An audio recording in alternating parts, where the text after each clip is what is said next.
High tensions. Philippines clashes with Chinese Navy to prevent China's reclamation in South China Sea.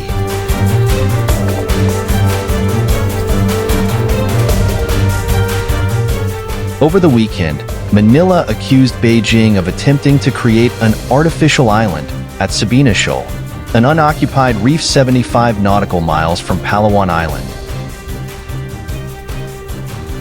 The Philippines said yesterday that it will bolster its presence at shoals and islets in the South China Sea to prevent China from carrying out land reclamation activities on contested features.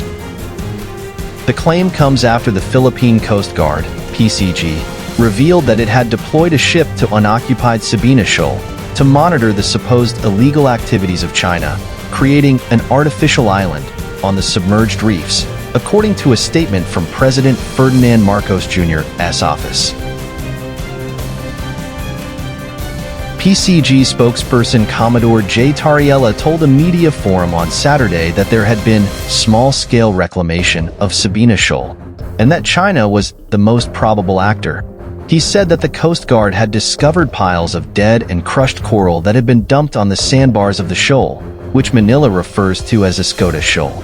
It has been observed that crushed corals were dumped, and it is highly likely that the maritime features were altered, Tariella said in a separate post on X, formerly Twitter.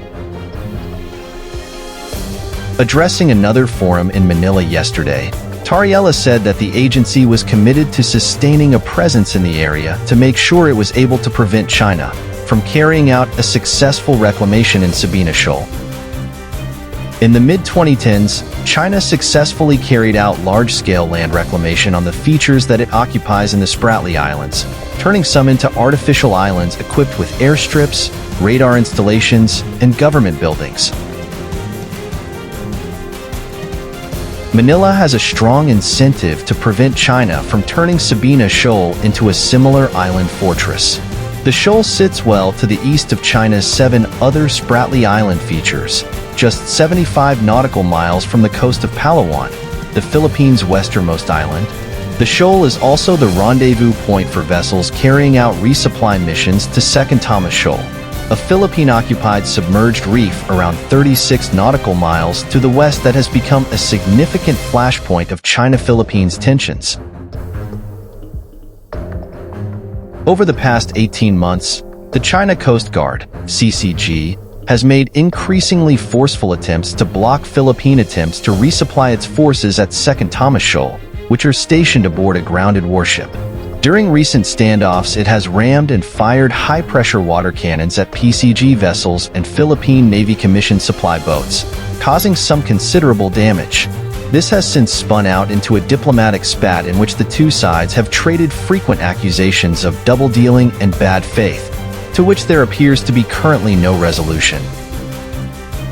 Sure enough, China's foreign ministry yesterday denied the claim that it had begun reclamation at Sabina Shoal, dismissing the accusation as groundless and pure rumor.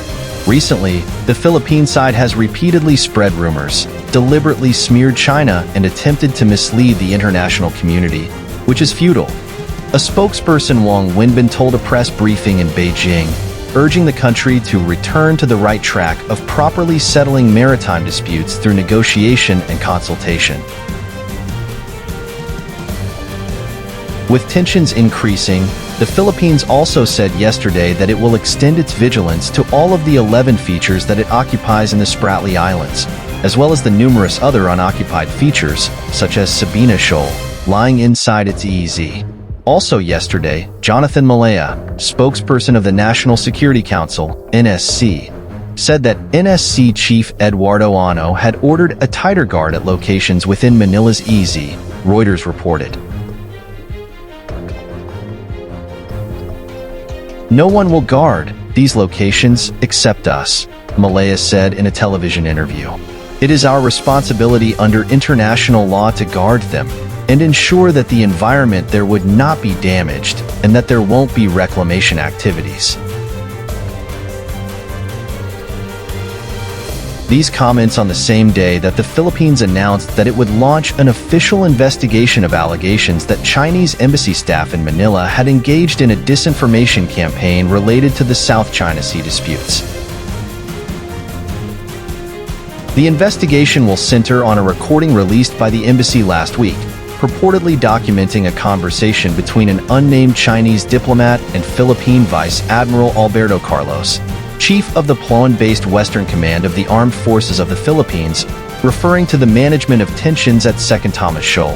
The recording was released to support China's claim that the Philippines had broached an informal agreement designed to lower temperatures at the shoal.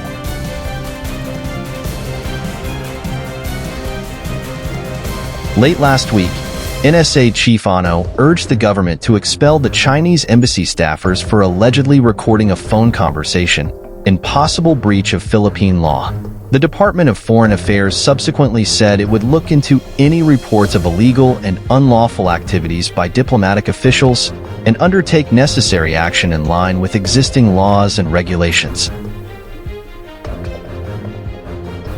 In response to these allegations, tensions have escalated between the Philippines and China. The Chinese embassy has yet to issue a formal statement regarding the accusations. Analysts suggest that this incident could further strain diplomatic relations, which have already been tense due to ongoing territorial disputes in the South China Sea.